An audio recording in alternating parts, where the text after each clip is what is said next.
Ladies and gentlemen, welcome back to the Gears Pro League. We are about to hop into our last matchup of the night. And I say it's one you don't want to miss because it's eUnited versus the Pittsburgh Knights. And both these squads got a new look. As we know that the Noble team had disbanded and, we had those players go across to several different teams, being Rebel, Purified, and now eUnited in the Pittsburgh Knights. eUnited, they don't got Kenny no more, but they do have Dyslexic on the squad filling in his shoes. On a flip end, Pittsburgh Knights, they don't have Chaos, but they do have Fearzly on the team to make up for what they've lost. And with that being said, Colin, I think this matchup is going to be a close one. This needs to be a close one. Pittsburgh Knights need to continue on their roll. They need to continue to improve and be that team that we saw make that epic run in the major. Now with Fearzly, I was going to say, now with Fearzly, they got a great chance at even being a little bit better, a little bit more consistent. Instead of having such a high end, they'll probably have a better consistency coming into these matchups. Whereas on the flip side, they lose that veteran leadership. They lose the brain power, the egghead, the exponentially amazing human that is Kenny Bounce. But they pick up somebody that has been setting the world on fire since he came onto the scene in Dyslexic. He has done nothing but become a better and better player. And he makes these three guys around him that much more dangerous because as unbelievably good as these guys already are, now you have four of the most dangerous 1v1 players on the planet on the same team. It's a weird genetic makeup to look at it from that point, but it's so hard for me to bet against any of these guys if they find themselves in a 1v1. It would almost be like having four Jake Nasties from Gears 3 on the same team. I don't even know how to deal with that at that point. Yeah, it's hard, right? Because this team does have a lot of firepower, right? And they just got more with the addition of Dyslexic. But what do they lose? Well, they lose a lot of experience. They lose a lot of leadership, and they lose a champion in Kenny. And, I got a chance this past weekend to, sip some Mai Tais and have a few drinks with the coach of eUnited, Rubik's in Hawaii. And, me and him talked about this team a lot. And, one thing that Keith told me is that TJ has stepped up to be the IGO for this team and a leader, and he is being more vocal than he has ever been. And I think that he is the guy that needs to step up for that. Powerz is going to always be focused on his slaying and making plays for the squad, but they need a voice in which they can trust. And also, I will say that everybody needs to contribute on those plays and the comms. But let's flip on over towards the Pittsburgh Knights and talk about this roster, because I will say this. You have to give a lot of love to Chaos in that last event for giving it everything in which he got to help this team get to a top 2 placement when we didn't think that they were going to barely even get top 6. And with that being said, you bring who I feel has to be the best flex player in our league. Look at all that attitude with the gold hoop earring hanging off the left ear, okay? You don't want to be in between his crosshairs. That's Fearzly. And I think that's going to turn this Pittsburgh Knights team into one of the most fearsome LATAM teams that we have ever seen. It could very well be. At the end of the day, I look at this Pittsburgh Knights team. They lose Chaos, who had a very unbelievably high top end. They get Fearzly, who brings them a level of consistency. And I actually really think that that's going to benefit this squad. Not saying that Fearzly is necessarily better than Chaos, but I think what we saw with this Pittsburgh Knights squad last split was that their highs were high, but their lows were incredibly low because they could not get that level of consistency. They were a roller coaster. Now you've got Dezonide, who's usually a good, consistent player. Raver, who is always going to give you 150% and is going to be a slayer to be dealt with. They get Monkyz, a weapon like Fearzly, who is Mr. Consistency. Fearzly will always kind of give you the same stat line. He'll always roll out of spawn, and you know what you're going to achieve with him on your side. He's going to get a weapon in Fearzly who's going to help Monkyz, based on some of the scrims I've seen, be in better positions. Whereas we saw Monkyz kind of had to be the tip of the spear last split because of bringing in Chaos. They put Monkyz back up in the forefront, and Chaos isn't necessarily the support player, the hybrid player that Fearzly is. They now have that for him. He's going to be a little bit better because he's going to have extra damage being dealt for him. He's going to have one-shot chunk range a little bit better. These are the things that should make this Knights team that much more dangerous. It really should. It really should. And I cannot wait to get this one underway. But before, we got our key player matchup in this series. And, when it comes down to the two players, it's Powerz, it's Fearzly. Last split, third and fourth in KDA. Damage per respawn, Fearzly had 6. He beats up in that category. But damage per execution, once again, they are neck and neck at 26th and 24th. What does these numbers tell you, Colin? Well, it tells me that maybe Powerz was not having the damage output that he necessarily has in recent lives or recent splits.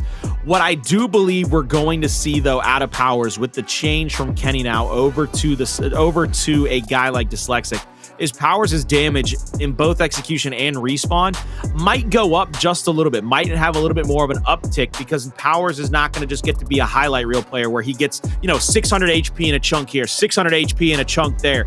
He's going to have to put out a few more crossing angles, a few more crossing lanes. So you're going to see Powerz kind of jump up in some of those stat categories.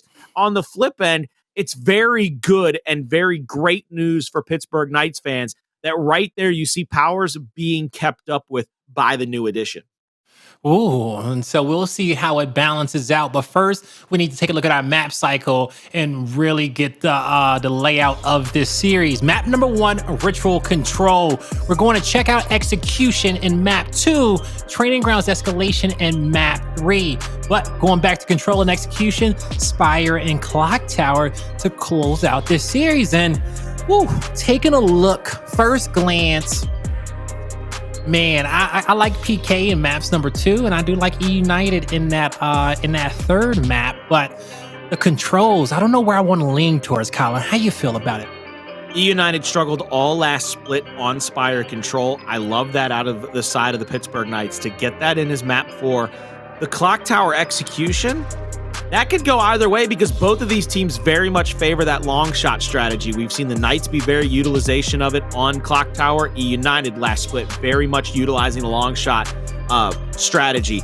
Early in this matchup, though, these first 2 maps are tone setter maps. Ritual, CQC Central. It's a lot about shotgun fights and then setting up inside the hill, fighting people as they come in. Opposite side of that coin, you go to checkout, where instead of having to get to a spot and fighting people from getting there, you're just trying to get into that ring. You're trying to get into the squared circle of that mid lane section of that platform and just body people. So to me, I really enjoy the fact that we're going to get to see these two teams kind of go at it toe for toe, blow for blow in maps 1 and 2. Maps 3 and 4 are the turning point of this map.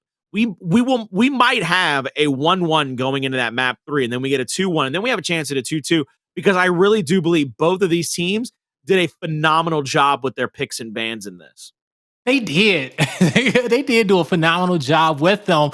And it's hard for us to tell this series. It truly is. And so I think without further ado, we go into our predictions. All right. Now, Colin, I know that this eUnited squad, they're missing some firepower. They're missing a player in which you absolutely love, and I love as well. Now, how do you feel that eUnited can stack up against the Pittsburgh Knights? Who do you think is going to come out on top? I think this is going to be a very much a battle of the ages type matchup. One of the things that I really want to see out of these two teams is back and forth. I need to see regain out of both of these teams, because I think right now they're going to have a little bit of a genetic similar makeup, in the idea that during the major, Jacob and I kept talking about it to each other off screen, where when you have two teams that have very similar play styles, you have a greater % chance of a 3-0 because one team's just playing a little bit better than the other one on that day. I don't want to see a 3-0. I don't think we'll see a 3-0. But I'm going to tell you right now, when it comes to predictions, I have a hard time picking against eUnited as it is. A, I'm alive. B, it's as certain as death and taxes. And C, something that a lot of people I think forget is, while TJ might be the IGL, Demise is a great player. Dyslexic is a great player. They're all great at 1v1s. Think about the lineage in which Powerz has played with in his professional career. When he came onto the scene in Echo Fox, he had Fran, he had Icy, he had Kenny. When he went to Rise, he got to play with a Vexies, with Drix, with players around him that kind of continued to prop him up. He went back over to that Reciprocity squad, coming into that San Diego and that Mexico City land where they won back-to-back. back with Icy, back with Kenny, back with Fran. Yep. He has knowledge that very few can even dream of. And so I think for that, Powerz will again be the X factor, and eUnited, they come out with a dub tonight. Well said there. And I agree with you that Powerz does have knowledge in which a lot of players don't. But, you know, you can have all the knowledge in the world, but how you communicate that in battle is something that's super important. And I question if Powerz can fill the shoes of the IGLs that he's been a part of on previous teams. We know that the firepower is there, but can he do them both at the same time, especially on this squad? Or was just the firepower and the muscle be enough for him? Now, with them losing Kenny, I think that's what I really need to see from eUnited. Them with some tougher matchups and seeing how to get through them. And I think this is that tougher matchup. And with on the flip end, with Chaos being gone and Fearzly coming back, I think that's more of a boost for the Pittsburgh Knights than anything in giving these guys new life. And kind of just weighing out these scales, I'm going with the Pittsburgh Knights for this series. And I think they can come out on top here. It's going to be a banger. eUnited, they played good last night. Pittsburgh Knights, they won their match 3-0 off stream. They're about to come together in this one and put on a show for us. Me and Colin, we're tied up 1-1. Chat, we need your help to break this one. Who do you guys think can come out on top? Is it going to be eUnited, the Pittsburgh Knights? LatAm, are you in the chat tonight? Or you might be in the chat, but you want to go for dyslexic. Okay, you guys are eUnited fans now. What is it going to be? Because me and Colin are split. And I don't know what it's going to be. I don't. Chat, you got something to say? Is it? Oh. Okay. Oh. eUnited 2-1 here tonight in this series. This is the first time in a while since the Pro League kicked off where we've had a split. And hey, I'm not surprised though, okay? When it comes down to our last match of the week in Pro League, they definitely did save the best for live with these two rosters. Yeah, this is definitely a main event matchup if I've ever seen one.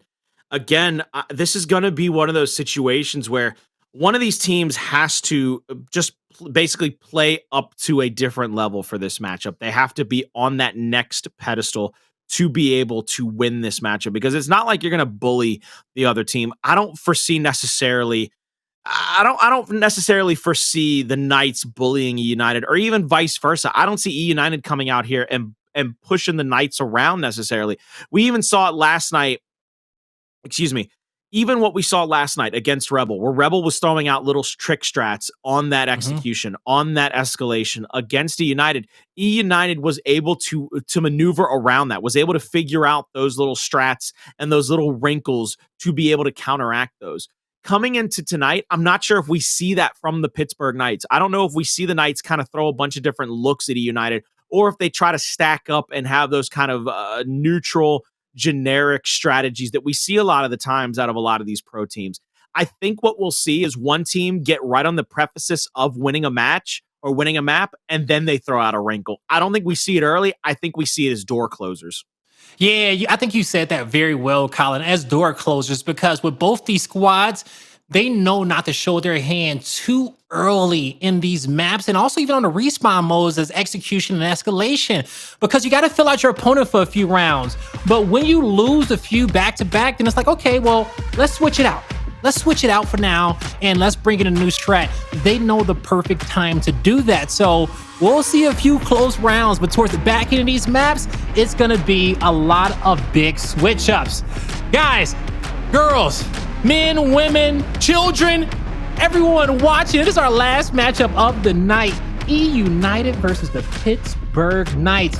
It's about to go down, and it is going to be a close one. Strap yourself in. You don't want to miss it. This is going to be an absolute banger. I love Ritual for a lot of reasons. I think some of the early initials on Ritual always come out to be extraordinarily interesting, simply because you have so many different options to take those power weapons, to take the vertical lanes, to come in for the CQC. Raver pushing in first. He's going to be able to put a couple of shots there on Dyslexic, and now the flash. Raver's looking to get right up into the face of Dyslexic. A secondary flash comes over the top, but I believe it actually stunned Raver and pushed him off his spot, but Dezonide He's opening up this initial fight with a kill of his own, but Powerz with a torque bow. I mean, he's going to be putting out a lot of pressure and a lot of damage with that splash damage from the torque bow. Now the backslide from Raver attempt onto TJ, double shot down, and they've pushed him out. eUnited has officially won this initial on the hill, but Fearzly already off a respawn, trying to get back into this fight. He's going to get a big body shot on the top, but he's still going to go down. And the nades were picked up. They could be in the hands of player one being Raver. Actually, they're in Dezo's hand. Just 14 points on his hill. It was a very back and forth initial. He's going to try to isolate TJ.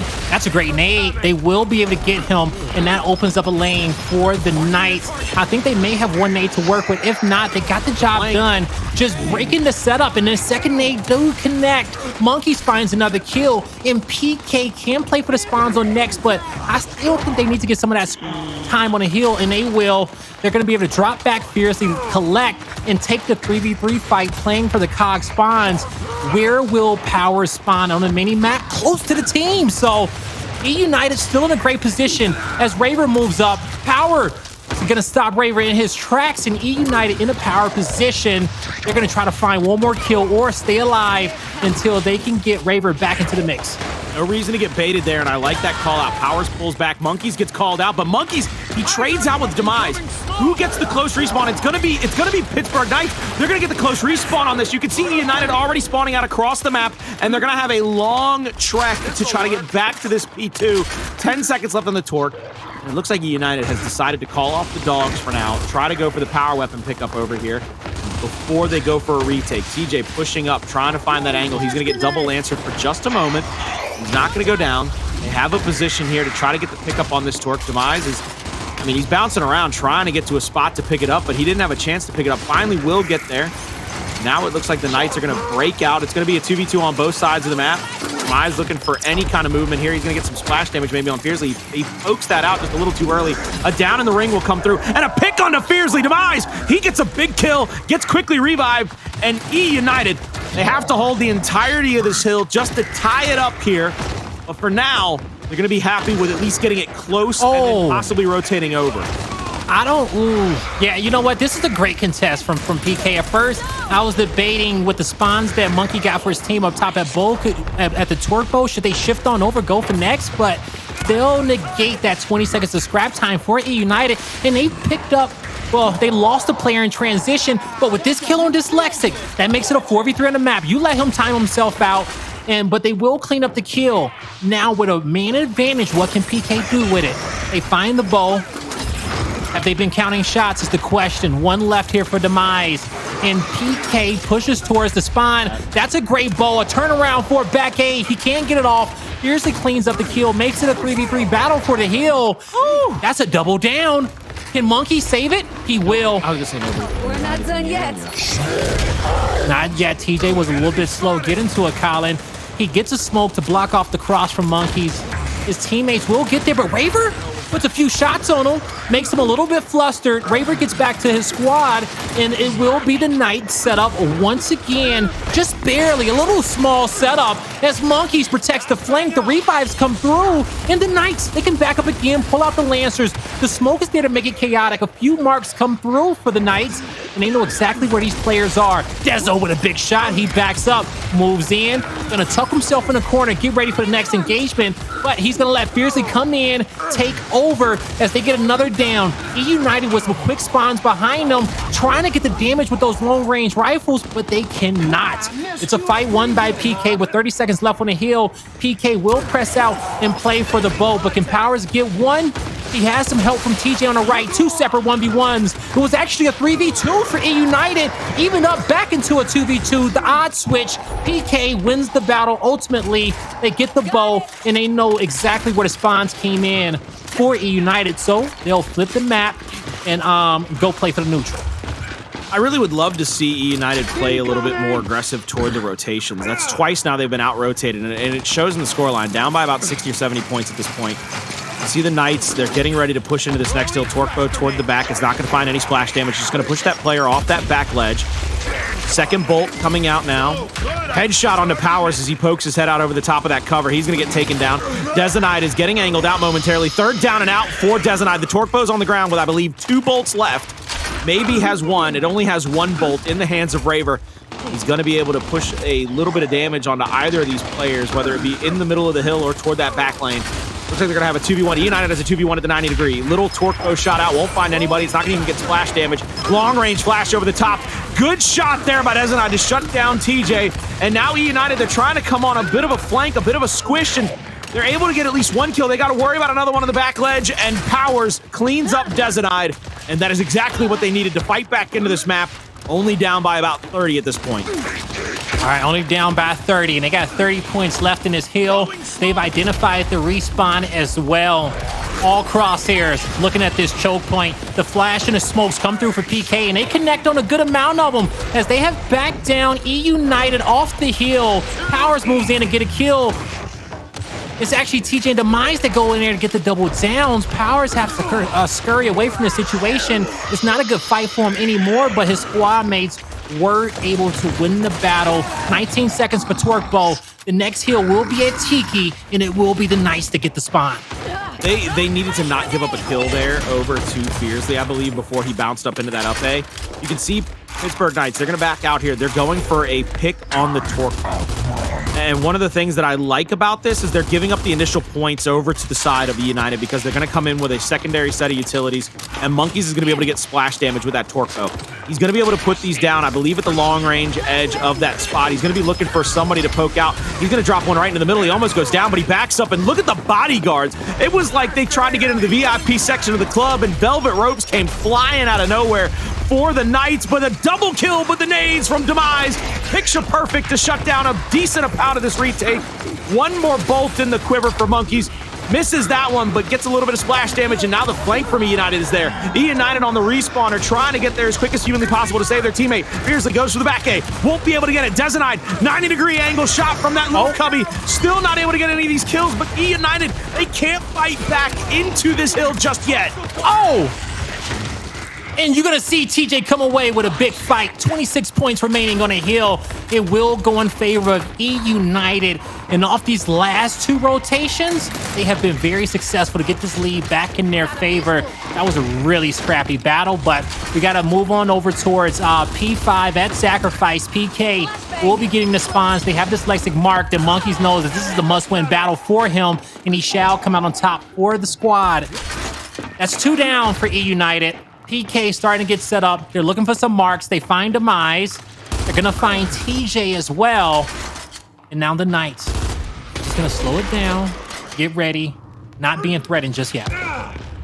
The Knights are looking for their numbers right now. I don't know if they have all the intel that they need to necessarily play perfect defense on this hill. TJ's going to move up into a spot where he can kind of keep this neutralized for a little bit. They know they got the 3v3 at least. They need to go for Demise. They need to just 2v1 Demise out of the map. It keeps them with the close spawn. Ooh, that's the problem. Demise now has the close spawn and the 90-degree on all 3 of these players from the Knights. Once they knew Demise was over there, they should have 2v1'd him. It keeps the close spawn, and it keeps them with the 90-degree angle coming into this hill.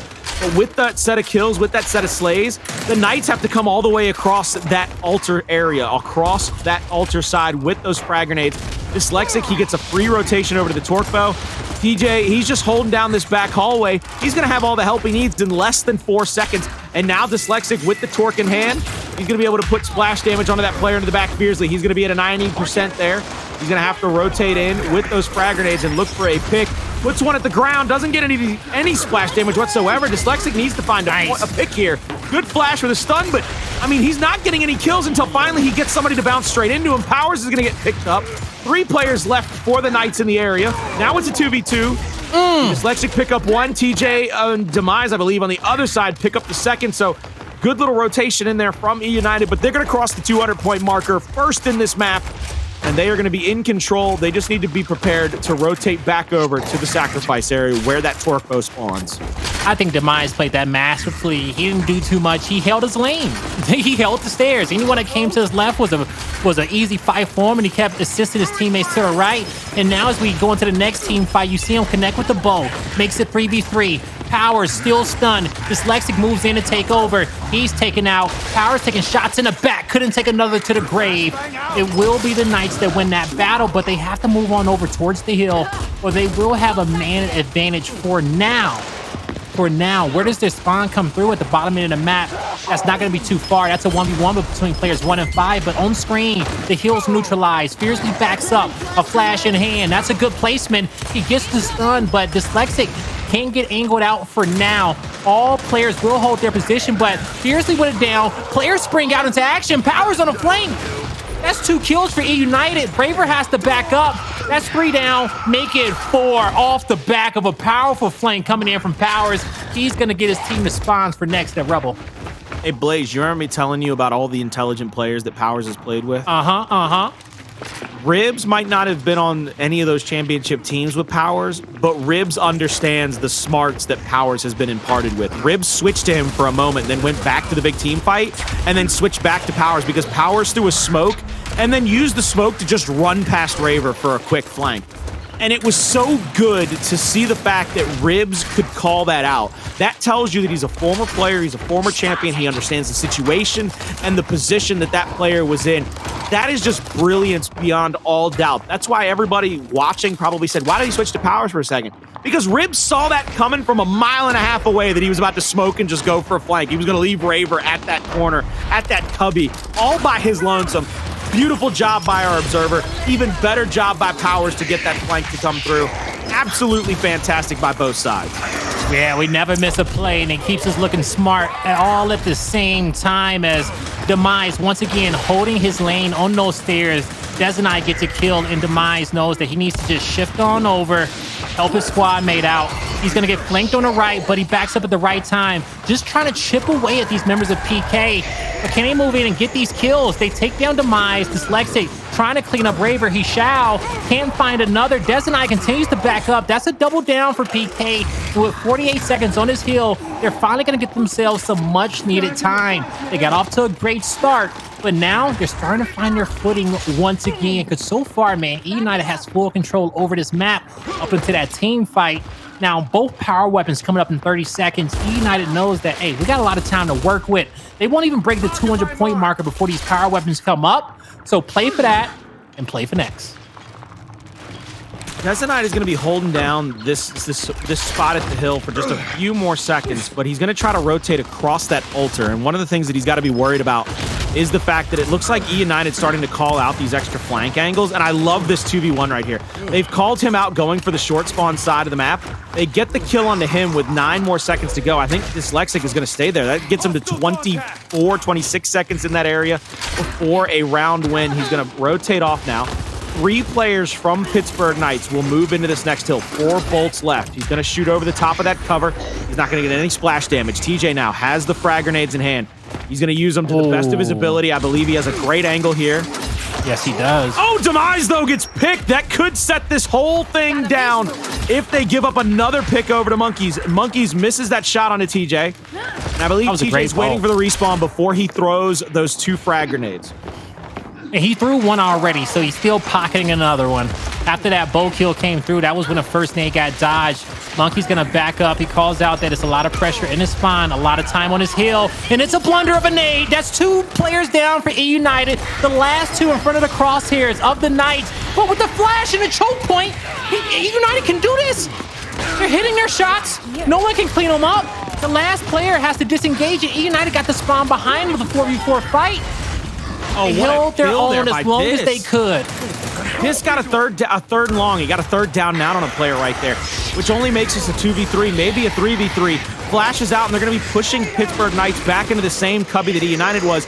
I like that from eUnited because now eUnited should spawn out toward the next hill, which is the altar. 1 player from the Knights already waiting there. It's going to be Monkyz. Monkyz is going to be set up. Thinking ahead of the game.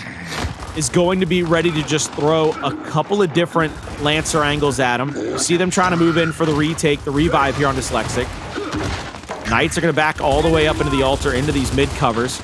eUnited has their utilities in hand, getting ready to throw them and go for this retake. This could very well spell the end of the game. I think the Knights need 2 full defensive stands here, whereas I think eUnited only really needs 1.5 or so. They could pretty much win this if they get a full set of kills, and then they might be able to get 1 or 2. Monkyz, though, shuts that down. Monkyz last alive, though. eUnited won the entirety of the other side of this hill. Now it's up to Dezonide. Powerz is going to push in. Big body shot there. Powerz can't get baited here. 15 seconds left, and the Knights have to fly at the hill. The Knights cannot wait too long to try to push in. 8 seconds left. Any kind of downs are good downs for eUnited. Shots on, down to 3, down to 2 seconds. It'll be down to 1 second for the side of eUnited to win it. Pittsburgh Knights, downs, no outs. That's going to be it. eUnited, they come away with map number 1 with a fantastic retake in the mid-round and the defensive stands to win this whole kit and caboodle. But that bad boy went damn near 16 minutes, Blaze. Talk about composure. All right, eUnited found themselves in a difficult spot early on, but they fought their way back. And we saw from the mid portion to the late game, it was all eUnited. We saw big plays being made by Demise and Dyslexic there. And even the huge flank coming out from Powerz to really kind of set the tempo for them. It was a damn good effort from eUnited. They are going to strike first in this series. When it came down to PK, where did they fall short at, Colin? Because they got off to a great start, but after eUnited kind of figured out their flow and their pacing, they says, you know what, we got this. We know how to take it over. So Pittsburgh Knights, in the early goings of that map, did a fantastic job of rotating early to hills to get there and get set up. What eUnited started doing in the mid-round and then in the late game especially, we saw it 2 different times, is eUnited was basically sending somebody to the secondary parts of the map, whether it be to go for the short side spawn or to find the odd man out from the Knights, and then the eUnited would take their numbers. Do you remember when I called out that they had to kill Demise, and then Demise ended up getting the chunk, which gave them the short side spawn, which allowed them to hold on to that that top right hill? We're actually seeing a highlight from it right now where Dyslexic moved up in with Torpo later. Those are the little plays that won eUnited this, because eUnited took full advantage of their numbers advantage anytime they got an opportunity to. The flank from Powerz was great. Their team fights were great toward the end game. But it was without a doubt the fact that eUnited was willing to be just a few seconds more patient to take a numbers advantage, to get a kill, to instead of it being a 4v4 with a 1v1 on the other side of the map, it's a 4v3 with 2 players coming in from the 90-degree or the flank on whoever's left for the Knights. Yeah, that was a big kill. And it comes down to, noticing when you have your numbers, and when you can go out there and keep staggering at death, right? Go take a quick 2v1 when you see that player isolated in the corner to kind of really protect your spawns there. And that was a 1v1 that I want to say Demise initiated, right? Like he pushed that player out of that position and won it for a squad.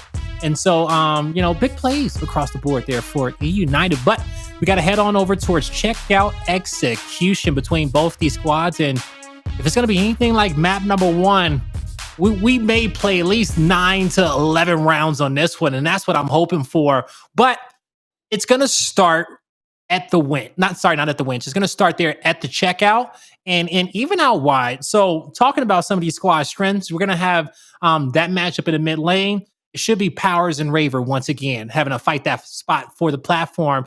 And then going out wide, that's probably where we're going to see a Demise versus I was going to say TJ versus Dezonide matchup there on that back wide corner. But we'll see who can kind of win those battles. But I think it's really going to go down to who can control the platform.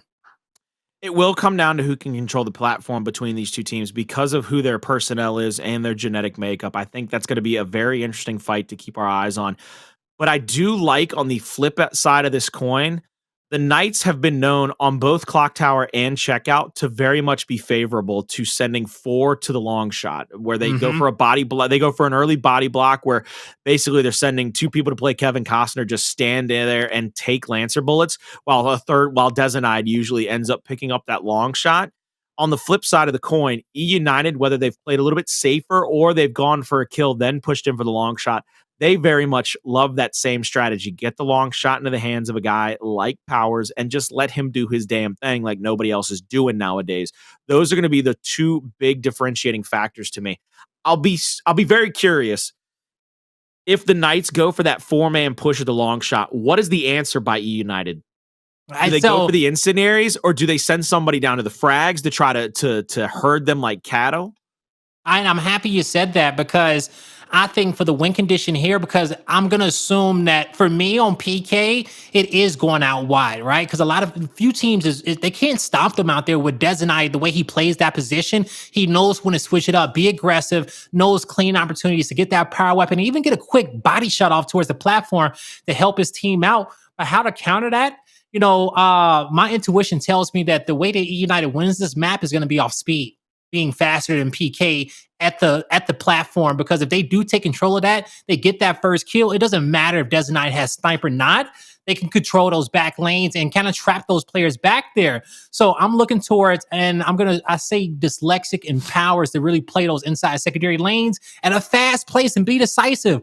Force PK to have to worry about them every round, because you can assume that you will see that 3-man snipe at some point. So speed is my answer, Colin. I will not be surprised at all. I need to see how these players are lined up, who's spawning where, because there's almost a part of me that looks at the way that they can play this now with Dyslexic. Put Dyslexic in the mid lane. Let Powerz take that checkout lane where those two cubby corners are, because Powerz is an extraordinarily accurate player, especially with a snub and a lancer in his hands. He can play that 90-degree coming into the long shot if Dyslexic is playing that mid lane, because then TJ and Demise can basically make the best possible call around the map necessary. Yeah. And I really think that that's going to be an interesting situation. And they put Dyslexic in the front of the map. I like that play from them. Dyslexic plays in the mid lane. Powerz is going to play down toward the checkout. But I mean, a big body shot from Raver. That big chunk is just absolutely devastating. And now it's a 3v4. I wonder what eUnited can do in this situation. TJ's going to try to just get up into somebody's grill, try to make a miracle happen, but that's not going to come through. Monkyz is now going to take the 90-degree there. They're going to get this first round win. The Knights are an extraordinarily talented checkout team, so I will not be surprised if we see a 1-1 after this. Yeah, I will not at all.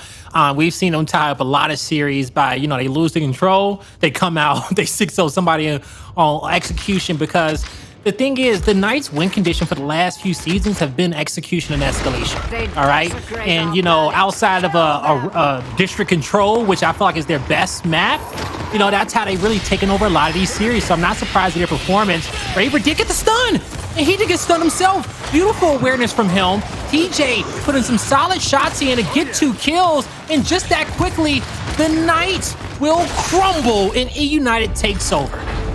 Again, I really go back. I harken back. Raver's going to get that first shot on Dyslexic, which is huge. Dyslexic needs a little bit better getting into that mid lane, getting into that initial fight. He's 0-2 right now. He's not getting any kind of production from that front spawn position. The great factor, the mitigating factor for eUnited was the body shots, the hip fires from TJ in that round number 2. And of course, Powerz winning the 1v1 out by the long shot. Coming into this round number 3, it's going to be a 4v4 yet again over here. Smokes are going to be out. Monkyz is going to drop a flash at his feet, but a bunch of stuns are out. And Raver yet again gets a first shot chunk onto Dyslexic. That is absolutely huge for his squad, and he throws out those incendiaries, and he's getting a ton of damage on multiple players from eUnited. eUnited backs off to the corners. They're going for the downs and the damage here. They've got a couple of areas. Demise has not hit any headshots, but he's going to watch his teammate get picked off here. And they still have not answered back. Powerz goes for a flank. He's going to get killed. It's going to be a 4v1. And without a doubt, a 2-1 for the Knights is coming through. Yeah, and it's off the back of the plays that Raver is making on the inside. But 3 rounds in a row, he has won that platform fight here for his team. And that's forcing eUnited, Demise, TJ, and Powerz to make plays on the ends, on the outskirts. And that's where we're seeing Monkyz and Dezonide stay composed in those fights. And they also got the lance of power from Fearzly there as well, who's making some great plays. We head here into the next round. Let's see if eUnited can get it tied up 2-2 on board with the... Oh, yeah, I like this angle. Let's see how is he going to fare. He backs into the corner. He goes for the blow, and he wins his battle against Raver. But eUnited get 4 kills in quick succession. Gotta tie us all up at 2-2. I really would love to possibly see eUnited. They win that, but I think one of the things they could do to make themselves a little bit more convincing each and every round is the simple fact that I think they can wait a second, maybe 2 seconds longer to throw out that extra flash over. One of the things that Raver's been able to do is come away from the stun quick enough to get that first shot on Dyslexic. If you kind of buy yourself an extra second there and throw a late stun, you have a chance to come away with this. Once again, Raver gets his hand away from his face early, but Demise is there for a big body shot onto Dezo. Powerz can get picked up. He went to the... Raver got one. He only got one. Oh my God. Yeah, I thought he was going to get multiple with that one. It looked like a good nade. But in the end, TJ was quick on his response, and eUnited gets 2 rounds in a row.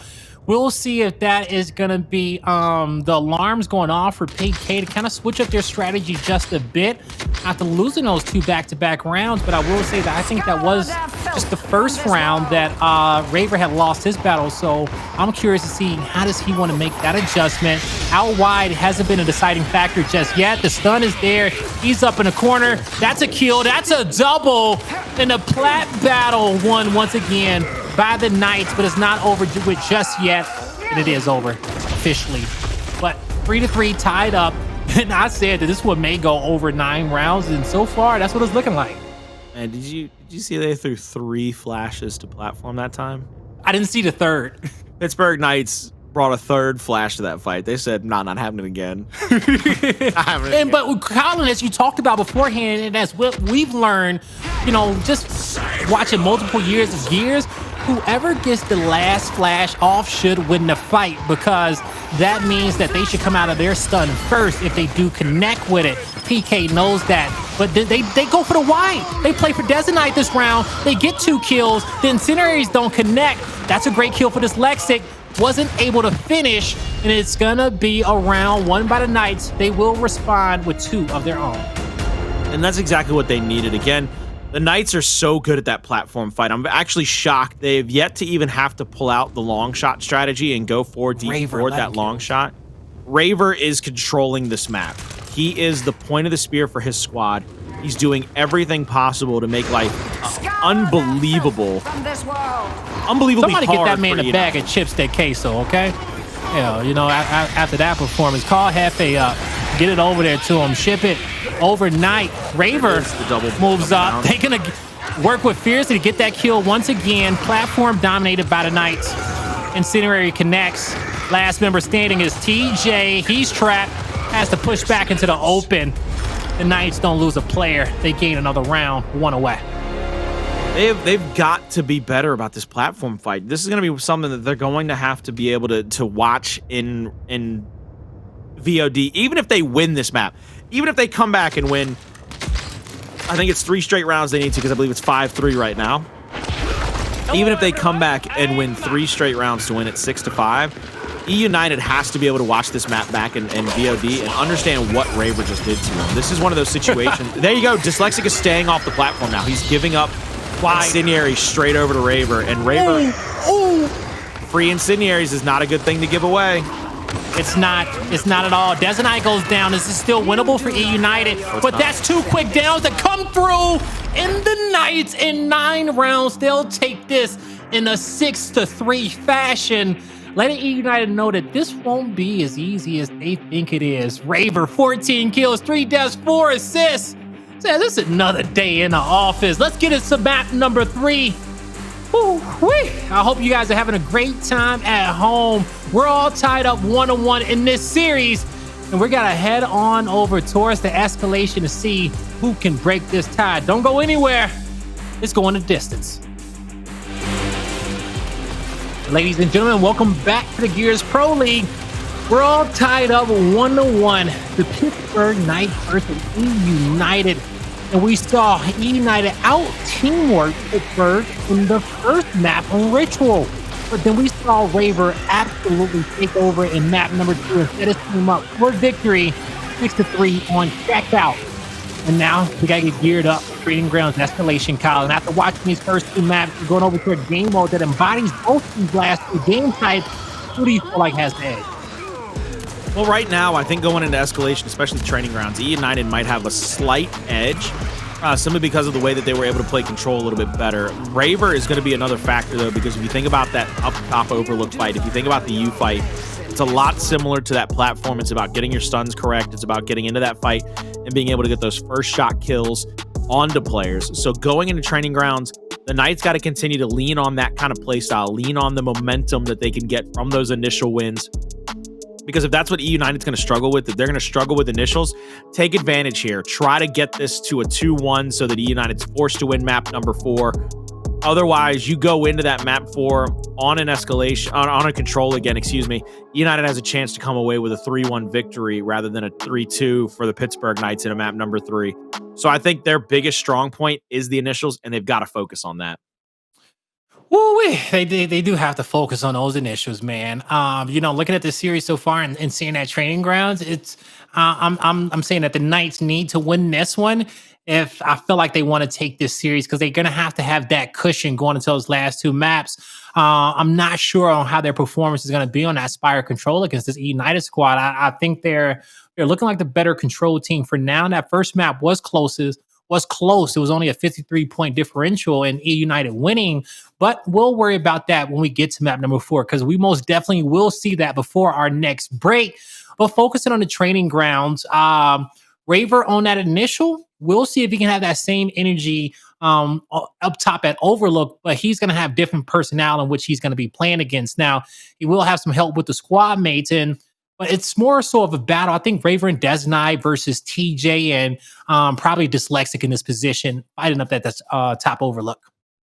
It'll be interesting to see what they do with that, especially because I'm not sure if I've seen either of these teams really go out of the norm early. I know last night eUnited had Rebel drop a long shot into the closet underneath the Overlook. So that'll be an interesting take if one of these teams goes with a power weapon, because I really haven't seen either of these teams go out of their necessary needed mold with those shocks toward the second half in Neutral Hill. And then, of course, the retros down low at the King Raven and the DVD post side. Those will be the things that are concerning to me if a team loses a couple of rounds in a row and then has to place a power weapon, change things up a little bit. But I also want to see that. I want to see these teams do the opposite of what we saw Purified do, which is if you start to lose, change things up, give yourself a different look, give yourself something else to fight for rather than just keep, banging your head against the wall, trying to make success out of a failure. And I think that's one of the things that both of these teams have the ability to do. And they're going to have to make that decision within the first 3 rounds of training grounds. You can't be making too many big plays towards the later portion of the game. And I say that because even after that weapon goes down, you want at least 2 rounds to adjust, right? To adjust to the fight, because it may not go your way right off the bat, but with a few more weapon placements and, you making a few adjustments in lanes, the fight can start going your way. So you want to give yourself a little bit of leeway to start adjusting to the strategy once those power weapons go down. And I will say that I am happy, when splits start, because we get these new rosters and we get the teams mixed up and they have different play styles, different looks. And, in the first, 2 weeks of the Pro League, we really get a chance to see what they're made out of. And we're learning a lot, me and you, the chat. And so I'm excited to see how the play styles of eUnited and Pittsburgh Knights have slightly changed with their new additions. And we're about to be underway in this 3rd map, this training grounds between eUnited and the Pittsburgh Knights. Make some noise in chat. Rep who you want to win. I know you guys got the icons next to your name, but I'd love to see you represent your favorite team in chat. Type it out. Who's your favorite player? Who's the squad you want to see come out victorious? Because all these players need your energy. And I will say, me and Colin, we love it as well. We be paying attention to y'all. Y'all be giving us gas. And so far, it's been a great night as we're about to blaze into this first fight. Dezonide versus Powerz. Flashes go down, and Dezonide's going to back up because he knows that the flank is coming. It's the same flank that Rebel had. Ooh. It's the same flank. Ooh. He backs up. He goes for the home. He's trying to go for the Mr. To spread the forces of eUnited. eUnited, once again, has to focus a little bit on Monkyz, and as long as Monkyz stays alive, it makes the life of the rest of the players from eUnited that much worse. He's going to get out, play his life, is successful with creating chaos behind enemy lines and surviving, but it happened with Powerz on the opposite end. Fearzly will not be taken out. Powerz, he's going back to the respawn. Monkyz confirms the kill. Still a 2-1 hill advantage for the Knights as they're going to make sure they can recap A. Fearzly will be on his last down, so he's going to have to be careful moving away from this cover.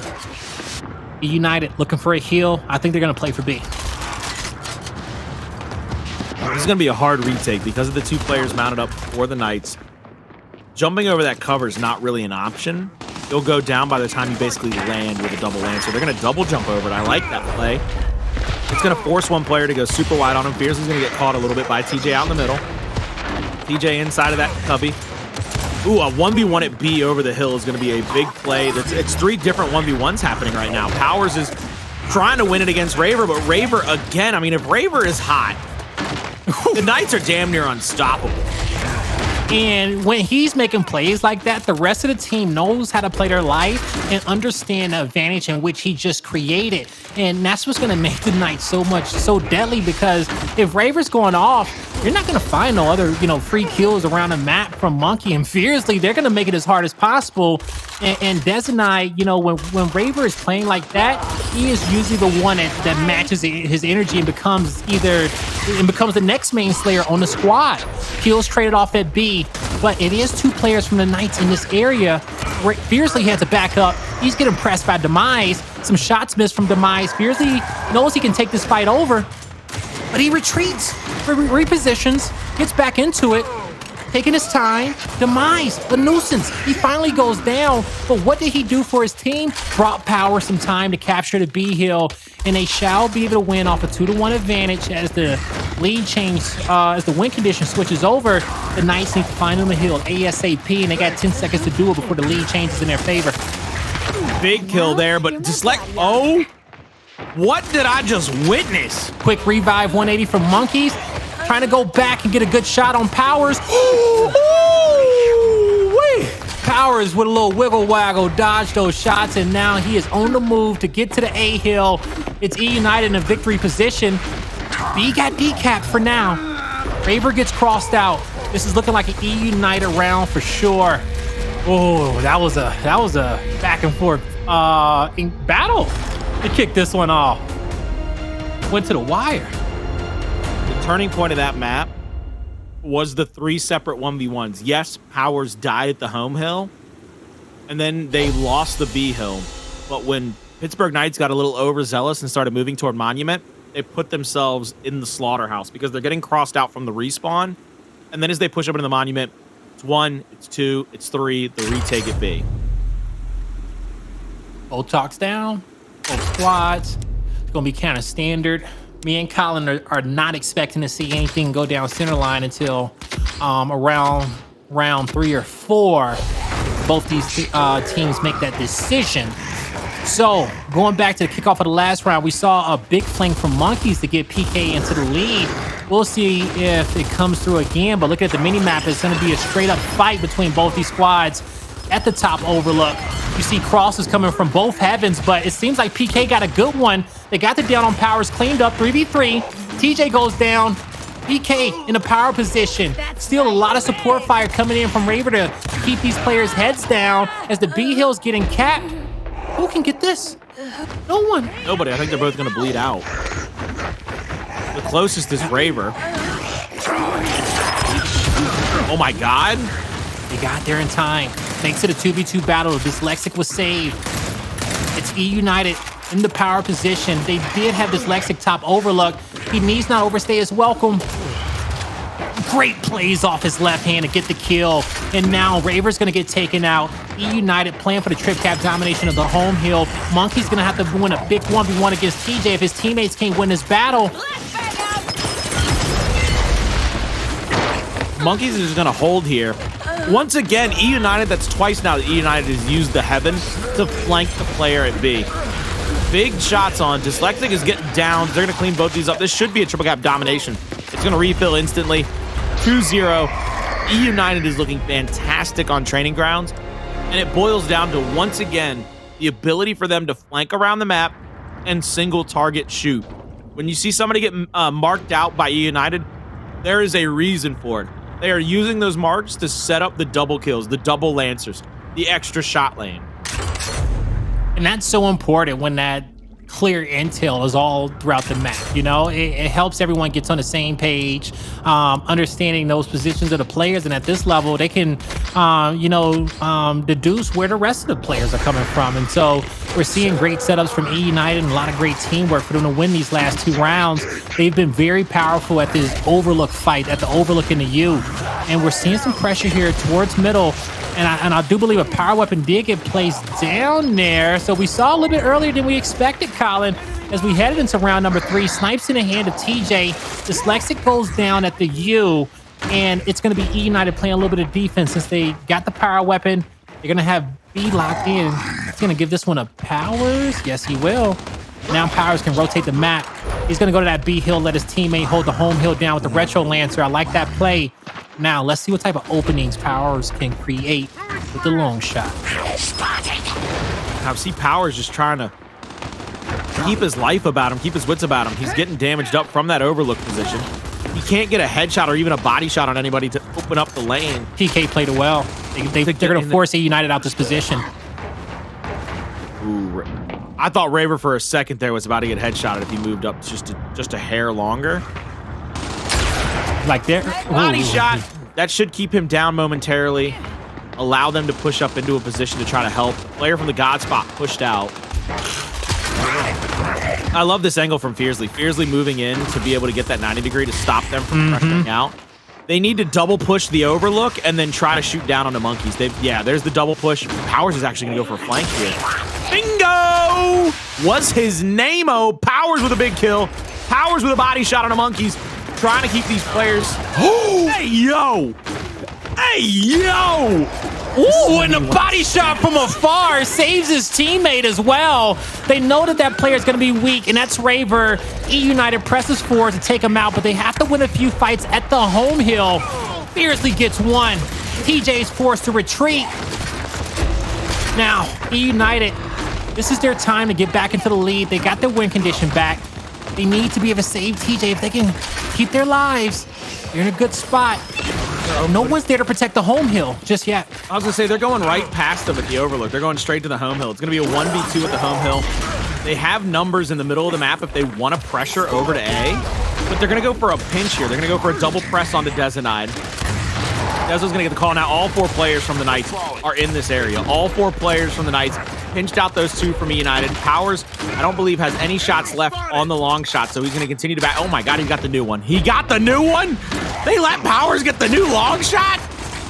Now, can he get the one headshot he needs on his home hill to kind of slow this progress? Oh, he misses the body. His teammate will fly in and try to get the decap. Can't make it happen.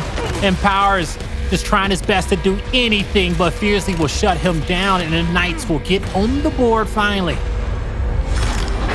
Powerz made some great plays with the snipe, and I guess it went all downhill when the trip cap domination play didn't work out for eUnited. After he did get those big plays, once TJ died on that side of the map, you saw PK see their opportunity to kind of rush that home hill, and they had those players trapped at the snipe spawn. My man Powerz right there, he looked like he was getting interviewed by Gail King. You know what I mean by that? What was that, prime time? He knocked a chair over at one point and said, "I'm fighting for my life out here." Trying to get all these shots off, man. Help me! Where's the support? We try to get it done. Oh man. Ooh, well, Powerz, he got the supporting cast indeed. Now, as Dezonide moves up, he hits a good shot, but he's going to quickly converge onto Demise. They give up the snipe, but will they let Powerz out? He's trapped. It's PK with an advantage. Ooh, Powerz holds his own, says Fearzly, back out of my personal space. Ooh, he checked him. He checked Dezonide, but Dezo know that he can't challenge that. Dezo threw his hands up like, hey, man. It's yours. I didn't mean it. I didn't mean it, though. You can have it. There's a lot of things I could have meant. That was not one of them. Ooh, Dezo with a quick movement, though, after the retake on B. He skedaddles right on out of there. eUnited have a player dead. That's going to be Dyslexic. Misses the misroll there. He's missing by hairs, but, you can see the speed and his decision-making, his decisiveness in his snipes. He's looking at Dezo. He's looking at Overlook. Oh, he just found out that his player is going to be in heaven as well. 3 options for Powerz to really focus on. 4 shots. Having it smoked out. I think, yeah, he's going to just focus on Dezo in this area. Can they get the body shot? Looking for the retreat. Dezo's playing his angles well. Also, too, on the flip end, you know, Fearzly doing a good job to defend B, but it's not enough. They need a flank to come through middle. Raver gets connected with the body shot. He's crossed out, pistol down. But what could he do? He was able to get the down at Everybody B. else is down. And Dezo is the MVP of this map, the way that this is going, because back-to-back rounds now, the initial where they're not able to get shots onto him and Dezo's kind of being able to get away free, whether it be over toward B to help out that initial fight, or just keep the mid-map control in the Knights' favor. If they win this map, he is the MVP by far. These last 2 rounds are completely because Dezonide is winning that initial middle map lane coverage. I don't care what his stat line says. I don't care that it's 3, 8, and 6. The fact that they can't rotate around the map. They can't get shots. It's not even the kills in which he's getting to as well, because you can almost say that those 2 downs probably could have been kills that would have went towards his favor as well. They got cleaned up. But it's him having that presence at B, because even though eUnited gets a few kills, they're still not in a position and they don't have the personnel to kind of get down there and take over B and get the power positions in which they need when he gets those big individual plays like that. eUnited, they want to win as a unit, especially when they have advantages like the power weapon. TJ gets a big kill on Dezonide. That's going to put the sniper back in Power's hands. Raver, he needs to work with his teammate to be able to take this player off the overlook. And he's not going to be... He actually stays alive. There's a flame from Fearzly, but he loses his head. In the end, it's still an E-kill capture for PK. Puts him in a slight lead. Monkyz comes over to help. TJ goes down 1v1. Powerz taking shots in the back, but he misses the point blank.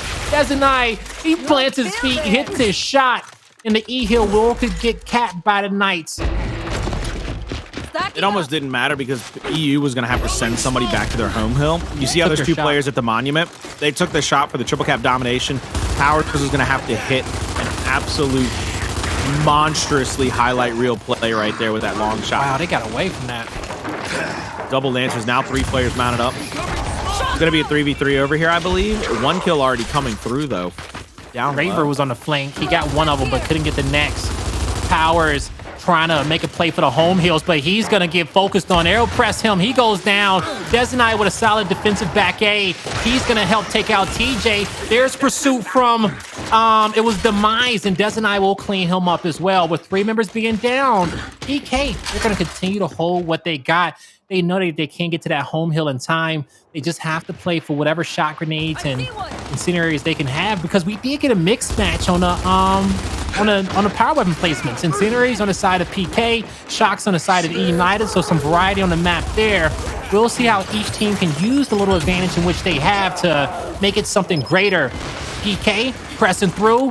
Sorry, PK backing up. eUnited pressing through to get the decap, and they will get it.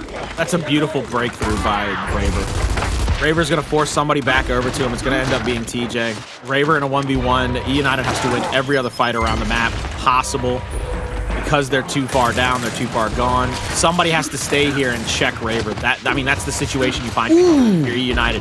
You've got to fly now toward D. Beautiful incendiary there. They've got 1 player trapped. It's going to open up the E-hill. Both of those players go down. 3-2, Pittsburgh Knights. They are roaring back, not just in this map 3, but trying to take a 2-1 map control of this final series of the week in Pro League against eUnited. Man, these last few rounds, they have absolutely responded. And, you know, we credit Dezonide for his big plays in rounds 3 and 4. And so, but when we come back towards this last round, it was, you know, Raver, he won a big fight. What was it? It was the flame from Fearzly. Raver got taken out, but Monkyz came over to save the day. They got the shot grenade. They got fortified at E, and that kind of set them up to win another team fight. And we saw Raver still apply pressure off the respawn down low at the home hill. And ultimately, between all those battles around number 5, PK, they kept the lead, and they were able to win off of time there in that situation. Powerz in for the snipe, takes damage, but he goes out. An aggressive play, a risky one, but he knows that he has to take some big opportunities like that, some risky ones, to bring the momentum back in favor for his squad, and he still will get out with the snipe. I like the attempted reaction shot as he came out, just in case somebody was waiting at the door. Fearzly is the best player on the planet right now. What? The quickest flank ever, and Pittsburgh Knights yet again win another initial here. I mean, that is just a fantastic. The Knights on execution and escalation have dominated the initials. That's the difference. Can he get it in? He will be able to win the battle. That's Powerz. But he's still pressure from all angles. And with 2 players in the hill, it's nothing that Dyslexic can do. And that's 4 straight rounds for the Pittsburgh Knights here on Training Grounds. Escalation. What does eUnited need to do, Colin, in these next 3 rounds to get the momentum back in their favor and take this map? I hate to say it, I almost don't care if they win the long shot anymore. It hasn't done anything for them in the initials. It has not helped them win a single round. They need to get that first blood first before that power weapon comes out. And if they can find that first blood there towards the mid-map, their players on the outskirts just really need to do their best to stay alive. You got some retro lancers down low to work with, but you also got the nades up top.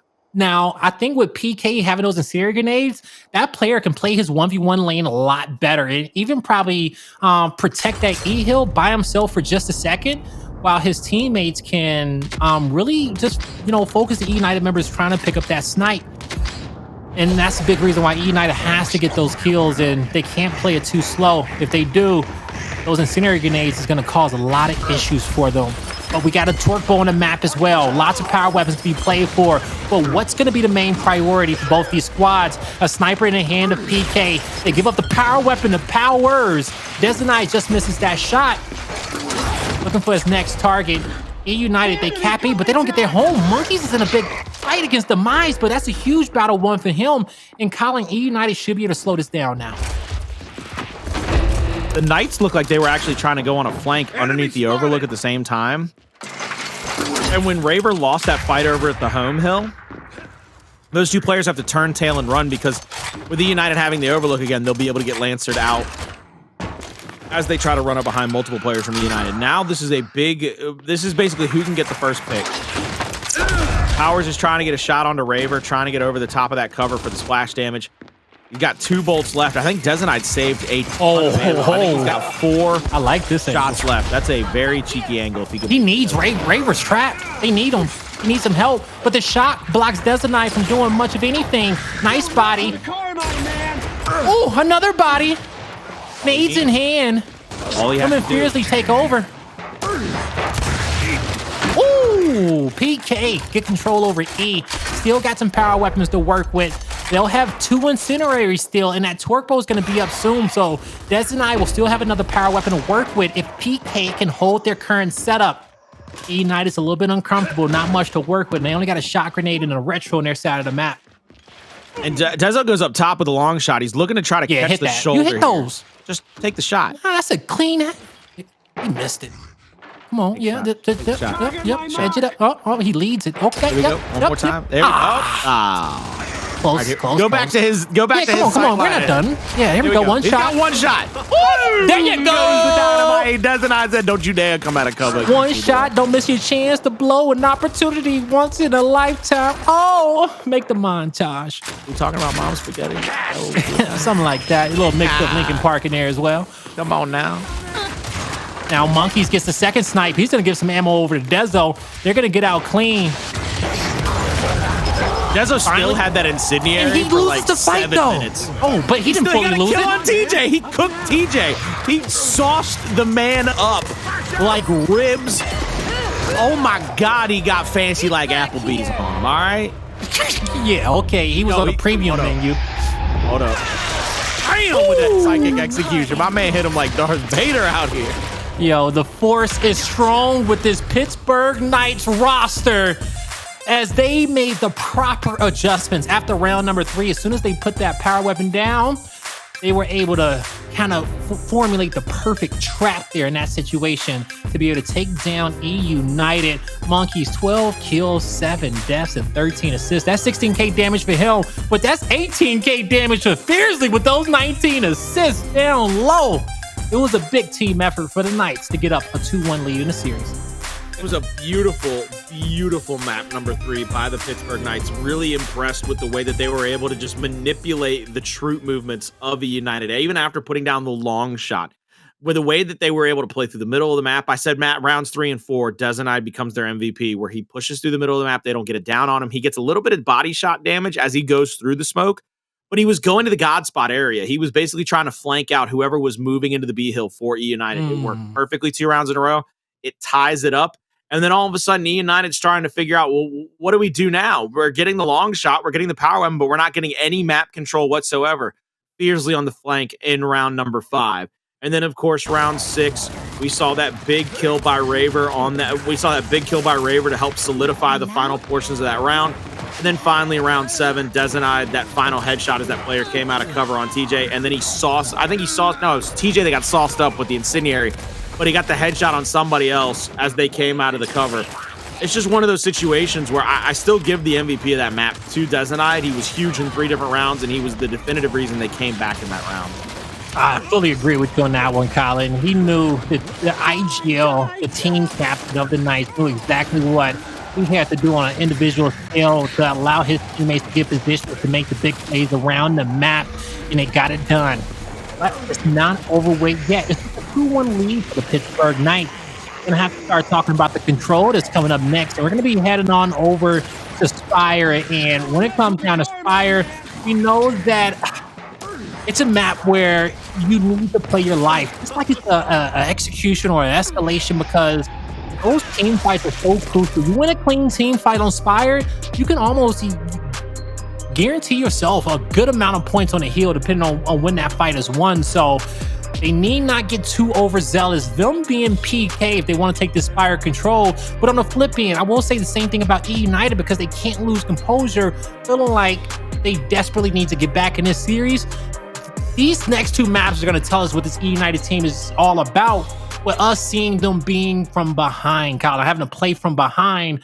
I want to see how composed they're going to be. I love the fact that eUnited gets 2 pretty tough outings in the first week. They go from Rebel to the Pittsburgh Knights in their first 2 matchups, so it's going to be a good test for them, and it's going to give them a lot of a learning curve going forward. For the Pittsburgh Knights, I absolutely adore what I've seen out of them already. Way more consistent. It's the thing that I really believed they picked up with Fearzly. We saw Fearzly on flanks. We saw Fearzly getting Lancer damage. We've seen Fearzly as basically the perfect rotation machine. Everywhere he's needed to be, he's been there for his squad, and they've been able to rely on him. It's that kind of reliance that makes a team that much more confident going into these team fight engagements. It is reliance and comfortability like that that is making Fearzly one of the best known players on the planet. And I really think the Knights have done a fantastic job tonight of showcasing their teamwork, whether it be adding the extra flash into the platform fight to give Raver the ability to get those one-shot chunks onto Dyslexic, to basically make it a 4v3 almost every round. There was very few rounds that Dyslexic did anything at all to help his team in map number 2. And then, of course, we saw Dezonide being able to rotate freely through the middle of the map. We saw Fearzly on big flanks. We saw Raver standing tall in his 1v1s. These are the things that make the Knights a very dangerous team and a very gamey team. They are going to be fantastic for a long time. And this squad can only get better from here, because they're going to get more chemistry. They're going to get more used to their play styles, and they're going to get that much more ingrained in doing the right things. And that is what they have done in maps 2 and 3, are the right things. And when you do the little things, the right things, you get map wins. It's why they're up 2-1. And man, it truly is, okay? And, after you saying all of that, I think about Roster Mania and ask myself, who won Roster Mania, right? And a lot of the big, players that you wanted to acquire was the disbanding of the Noble team, okay? And we saw all those guys get snatched up quickly, because Noble was a very dominant roster. Just when it came down to major time, just couldn't get it together, couldn't align with it. But it looks like, so far with them on all their other squads, they're doing just well. And with that being said, I think PK won Roster Mania. I think they won it in the pickup of Fearzly, because they probably had their pick of the litter with any of the Latin American teams out there, them and Rebel. Without a doubt, I think, there's a case to be made for Fearzly over to the Knights, and then, of course, Bronny back over there with the Pioneers going there. They could have also very well been considered winning Roster Mania. It'll all be one of those things where it's all speculative until we see how the next major plays out, and then we'll get to see who truly won Roster Mania based on how these teams finished out, because it'll show which of these teams' pickups came through the most form. Yeah. In that crunch time, in that clutch time. As we go into map number 4, it's going to be Spire. We've talked about it a lot, how definitively important winning those rotations are, getting into those hills and being able to sit down in those hills and team fire back at your opponents to keep them from getting those neutralizations. This first hill is very important, and I think the way that Raver has dominated initials, I don't think we're going to see any different. I love the call out by Ribs to be on Raver's first point of view. Here we go, map number 4, eUnited versus the Knights. Let's see if eUnited can get us to a map number 5. Raver has 4 players in his crosshairs, and the entire eUnited squad is looking for a kill, trying to press through, find themselves a kill. They find 2, find 1, 3v3, drop in hand, locked and loaded with an active. Finds Powerz, a quick cut to the left. Oh, big body shot on Demise, but he's gonna hold his ground. TJ stays alive, but this is a crucial point for PK to be able to get back into this hill, play off that damage. The eUnited, they hold the line, and PK will have to rotate around. I think eUnited is going to try to pressure out here this way as well, because of the fact that I think eUnited wants to try to push toward this next hill. Beautiful double! Beautiful double! Beautiful triple! Ladies and gentlemen, Powerz without a doubt the play of the day, the play of the week, the play of the century with that triple kill. My God, he's made me dumb. Oh man, EIOU, I can't speak, okay? At the end, Powerz leaving his opponents speechless, the casters, the audience. But once it's all said and done, you're gonna see eUnited with the lead in setup for next. Powerz and TJ goes down. Demise, he's going to draw players to the furthest point of the map. I love him taking a fight here, win or lose. He's buying his teammates time off the respawn and get there, distracting too. And if PK can't win this fight quickly and clean it up, set themselves up, and they do set themselves up for the 2v2, it almost went bad for them. PK, they hold their ground, and now they're back on offensive, knowing that the work is not done just yet. I swear, every time I see Dyslexic, it's like he's in no man's land compared to his teammates.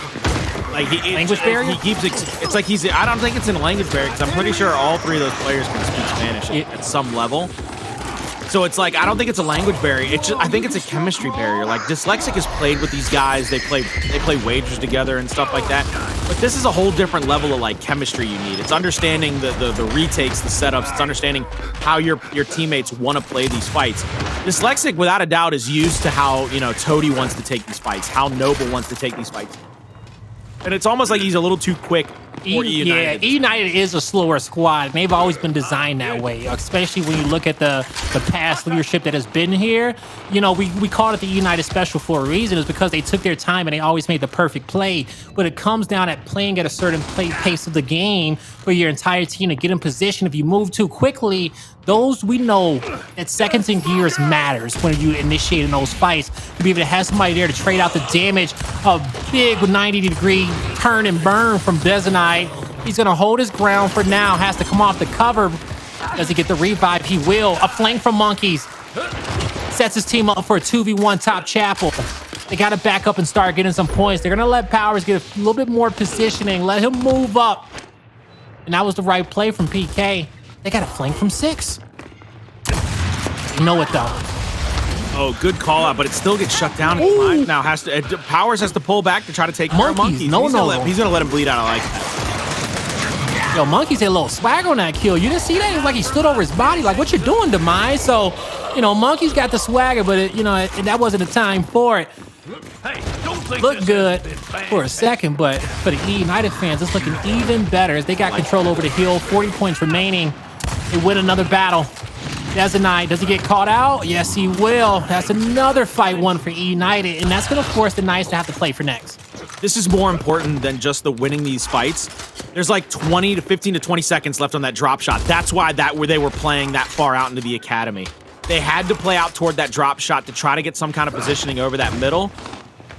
I'll be curious to see if they send somebody to challenge Fearzly up to those middle stairs. TJ's in a spot where he could get to the drop. This is interesting. But I don't. They gave it up. They got to go for the retake at the cathedral. They're gonna go for the retake into the steeple. They don't want to give up that 90-degree angle, and they want to be able to take over that nades. Yeah, that's what they're playing for. Yeah, the drop got acquired. TJ's trying to chase the drop, force him to use that in maybe a 1v1 situation as the 3v3 fight still popping off. They need to cross that guy in the hill, but TJ backs out of it. Fearzly is staying composed, super composed, knowing that it's a lot that he needs to do, but he's focused on the fight in front of him. Knowing that his drop shot players get impressed, he needs to win this battle for his team. Ultimately, eUnited don't care. They're winning. They know that hill is scrappy. They know their opponent got the drop, but they're not capitalizing off those power weapons in which they have. It's going to be PK finally winning a team fight, and TJ did lose his battle against Monkyz. So now, that was a quick 4-man wipe for the Knights. They identified his spawn. Now let's see what they can do with this intel. They got to get rid of that drop shot. I think they're going to have to pressure Monkyz. He's still got one rocket in his pocket to use. Good marks in the middle of the map. Dyslexic's going to get called out. I think they're going to have to throw a flash maybe across to try to get a stoppage here. Visualization's coming in. Monkyz is going to have to just deal with TJ. This is one of those situations where if you want to get these points, you're going to have to either use the drop or hope for the cross. I think he threw that into the planner. I think it still got damage though. Yeah, we saw the hit marker, but I just have to say that Monkyz in his drop shot, he has been so composed. All right, he still hasn't used it. A second one's coming up, but even when he got challenged in the first 1v1 with TJ and he got pressed to the spine, he still didn't use it. He could have got the kill, got some time, got to the hill, but he saved it to the last possible second. Well, he still got it. So it may be a drop shot battle for next, but that gives PK a lot of control here towards the late game. So what they're going to do is try to... Big game. I think they use this drop on the player coming into that next hill. There's still 50 full seconds on those nades. Only 8 seconds left on that drop shot. But I think they've pushed everybody back so far that TJ might be able to rotate back and go for it. Now they're going to send Powerz over to pick it up. So Powerz is going to go to pick up that drop shot. There's the quick mark. There's the active drop onto TJ, which will shut down the initial part of this retake. Powerz, he's got a rocket, but... I mean, how do you use this? Do you use it to try to take over that P2 positioning? He got pinged. Try to get into that spot? Yeah, he's going to get pinged, and they're going to see that he's rotating over, so they're going to send 3 people here. Down on Demise. They're going to go. Here comes a long-range frag grenade. Doesn't get any damage, though. The drop. Does it go light post? I think that's the best play. If not, it's the cubby to the left on Raver, but it's harder to get a good shot on that. They're going to rotate out. It's a wash hill. There's a wash hill. Yeah, 20 I like seconds this left. play call from eUnited. Yeah, what's the, like, your opponent is only going to have a 20-point lead. You don't use the drop in this situation, but this one, if you can get the active high, it misses. He's pressured. The cross comes through. He goes down, killed straight it out. A quick 180. Headshots on Demise, but he gets across from his teammate. This duel on TJ will be able to help him out, and it's a rotation going towards next. So far, a great stance from eUnited. As we move on over towards the Library Hill, Colin. I think this is it is going to be over in the opposite library, okay. From the opposite of the gallery in library. But I like this from TJ. It was like unawares to him for a moment that 2 players were coming behind him, but he had the extra flank angle from Powerz, and now they can kind of set up here once again. Look at the trigger discipline. See how the bloom is getting almost to max, and then he lets it go for that second to reset the bloom on his Lancer. That is pure trigger discipline. That is putting out the maximum amount of damage at the longest range possible from that Lancer. Absolutely gorgeous job by TJ right there. TJ still having his 9 o'clock watched by Powerz. TJ rotates out. They're going to have the full time on this hill just about. I believe they're going to have every single solitary second. Dyslexic trying to hold his own here, but he's going to get 3v1'd in this cubby, which might set up a secondary drop pick by the side of the Knights, if Knights can get into the position. Oh, good hop, but it doesn't come through in time. I thought Demise was going to get stunned. I thought that flash was perfect to stop Demise from being able to get that kill on the player hopping over. I really did. I'm not going to lie to you, Blaze. It was close. It truly was.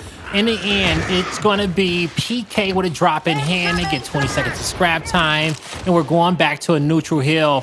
He gives this up. Oh, I thought they both messed up for a second. I thought that was the enemy that came around the corner. I was like, you didn't screw on that trade. But they will have this drop to move eUnited out of this position and even possibly take the spawns for next, depending on how they progress after getting these kills.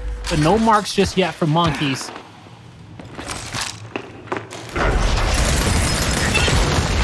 Nice damage there. The drop should go to that right corner. The right corner is where the drop needs to go. It's gonna go to the front window. Might be one. Yep, it's only gonna be one. It's not gonna get the double. Now they're gonna be able to push out pretty freely. It looks like Powerz is a little late to the punch, trying to come onto the flank. The revive is already there. They've got the down out in the middle. Powerz is now gonna have to wait for respawns. This is another position where the Knights have played this pretty much perfectly and succinctly. You see Dyslexic once again out in no man's land in front of the planter. Neutralization coming through, but Dyslexic has been chased. He has to get a win here. Big win by Dyslexic. Just to stay alive in this situation has made this retake a little bit more dangerous for the side of the Knights, and it looks like eUnited's pushing them out. They're muscling them back to the bottom side of this map. Raver's gonna get called out. He's gonna get absolutely angled. 3 different players. Now the retake from the Knights is on. Big body shot by Powerz. He's gonna try to get this kill. They can't get the secondary down. Team revives are strong, but the third down and out onto Dezo's there. Powerz might chase out, but he's gonna back up. I like that play call. 20 seconds left, gets him to 250 or so. I think they need to bleed this out. Did they mess up the spawns though, is what I'm curious about. No, they didn't. That 1v1 of Dyslexic got on Fearzly. He loses that, the map is split. And the Knights are exactly where they want to be. We got 12 seconds of time left on his heal. The Knights really can't play for it because they need to play off the few seconds that they have, having a man advantage, so they can get towards the spawns. And player 8 will make it there. Player 6 may get flanked by 1. It's a quick turnaround. That's a battle won by Raver. Actually, taking it back, that was a battle won by Powerz against Monkyz. So Powerz on the flank. And this is where eUnited is in a beautiful position. They know that they got help coming. They just need to hold their ground. Powerz is going to make a play for him soon, and that gives eUnited the confidence to move out, knowing that they got the numbers to get these kills and keep themselves in the best possible position that they can be in. And DK, they don't have an answer just yet, but they are in a hill. Huge fight for Raver if he can win it, but if he buys his team enough time, that's a 2v2 fight in the hill, Colin, by the way. Player 6 and 7, Monkyz won it. Dezo, back to the fray. He got it. 44 seconds in his heal to acquire. I did not see a drop shot get used, and TJ, I believe, had one. I didn't hear it. I didn't hear it. I didn't see it. It's one of those situations where I'm just curious what happened to it. Ribs knows. I mean, he must have. He stayed off of whoever the drop shot player was. I'm pretty sure He said he did. I ain't gonna even go to him. So if we didn't see him, Ribs, that's what happened. Ribs said it wasn't worth the look. I like the retake. They're still going for it over here for those last 18 seconds, and that gets them to 280 or so. They bleed it all the way out. This is the hardest fight win in on the years. next hill. This is the the ring around the rosy? Yeah. Oh, Powerz wins it. He's full. He has another 1v1 to fight. He saw the player there. If he can get his intel to his team, they should say that, oh, we got a 3v2 at next. No, they need to turn. They need to kill Monkyz. Kill Monkyz now. Have him off of respawn and then fly through the steeple. You buy yourself extra time and damage. That's the good turnaround. Now they can push 3 deep at the one player at the Golden Globe. You're trying to do the same one to player Demise. playing at the hill. Demise doesn't fall that chunk. easy. That's the winning. That's a winning play. That's it. Is it? Do they have time? Somebody's gonna have to fly in. It's gonna have to be Fearzly. Fearzly's gonna have to make it to the hill. He's the only one close enough. With 7 seconds to go, they've got 2 angles to fly in. Now down to just 5 seconds to try to get into the hill. They're coming in through the front side. 2 seconds. Monkyz is going to try to get into the hill, but he needs the drop. He's full red. He hasn't gone down yet, and it looks like they've taken the hill back over, but Monkyz last alive. He goes down. eUnited. They tie this game up 2 maps apiece. Can they win it in map 5, or will the Pittsburgh Knights settle it down in map 5? Powerz the MVP there. If you don't want to miss that map 5, like I sure as hell hope you don't, you better come back right after this quick break.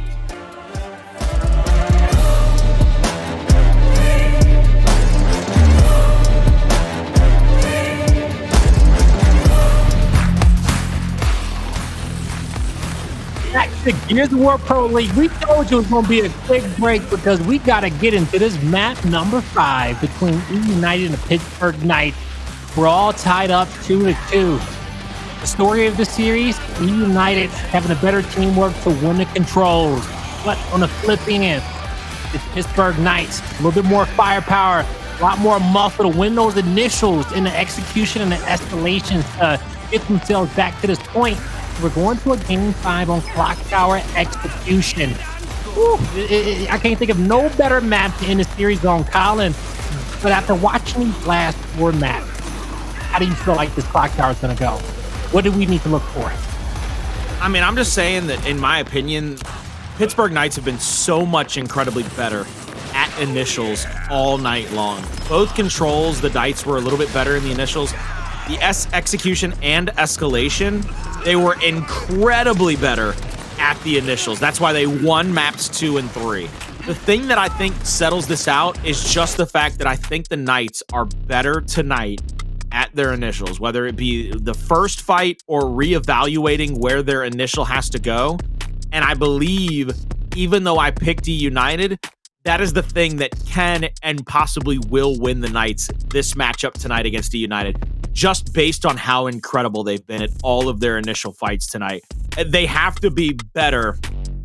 They have to be better, or eUnited has to be better about A, not letting Raver control those initials, and B, not letting the Knights do what they love to do the most, is get that long shot in the hands of a guy like Dezonide. Yeah, well said. And I think that's going to be EU's win condition. You have to shut down Raver off this initial, but now it gets a little bit harder, right? Because Dezonide is going to be annoying in that snipe lane round after round. And both of those players have the support of Fearzly and Monkyz behind them in this execution match. And we know that even if they make a mistake on the front lines, Monkyz and Fearzly, they find gaps in that as these players try to acquire those kills to put out that damage and turn the tide on their opponent. On the flip end, so who are we looking for eUnited to do that? We need a better performance from Dyslexic going into this map too as well. Like, he needs to absolutely take over, get a few first bloods, and get his teammates comfortable. If not, it's going to be on Powerz picking up that snipe, a quick headshot pop, and then Dyslexic still haven't really utilized that speed or to be able to get in there and get that kills. Either him or TJ or Demise is going to have to be like an anchor with that Lancer towards that back pillar to make sure that nobody can kind of get through as they are trying to get those power weapons. And also, even on the flip end, stop Dezonide from even making those plays. I think based on how they played the checkout, if I had to guess how their spawns are going to be on this map, is you're going to see Powerz with TJ at his hip going for the long shot. TJ primarily playing that back pillar position, letting Powerz be the front, Demise the and spear. Host. No, I actually think you put Dyslexic there? Host is the one that's closer to the cut through, correct? It's the look over. Yeah, secondary is closer to snipe. Host is on the corner. Secondary is where I put Dyslexic, and then I put Demise at host, because I think Demise has to be able to either catch the flank or go down low for the frags, and you leave Dyslexic by himself at that host secondary spot. But I think you've got to let, and Dyslexic can't get overzealous at that spot. If he's going to go for the cut, they need to make that a full strategy play. Like, they're going to throw multiple flashes across that host and secondary spot, and then let Dyslexic push with them lancering out so he gets downs or chunks as he goes across. Otherwise, I think Dyslexic's job is to protect the snipe lane for Powerz and TJ, who I believe will be playing back pillar. And that's based solely on speculation of, I think, one scrim I got to watch, and then how they played how they played checkout. And so I love what you said about the nades, because I also think that what eUnited needs to do is get their flashes on the ground last. All right. And, you know, empower whoever's going to be that secondary player and say, hey, we're going to make plays off you. Okay, we're going to make some openings off you, get some stuns, and give him that confidence in the team that, hey, go in there and get the kill, cause some commotion, push them back so we can come in and play off that damage. Win or lose, you get in there and you hit yourself a full spread of shot. At least if you die, a player needs to be one shot, and he needs to have faith that Demise, TJ, and Powerz can move up and clean up the kills and make a play off the damage in which he's put out.